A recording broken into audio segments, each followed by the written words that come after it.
சொன்னாங்கன்னா உங்கள் சுட்டிக்கண்ணம்மா.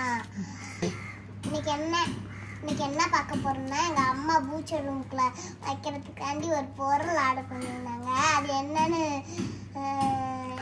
பார்க்கலாமா? வாங்க அன்பாக்சிங் பண்ணி.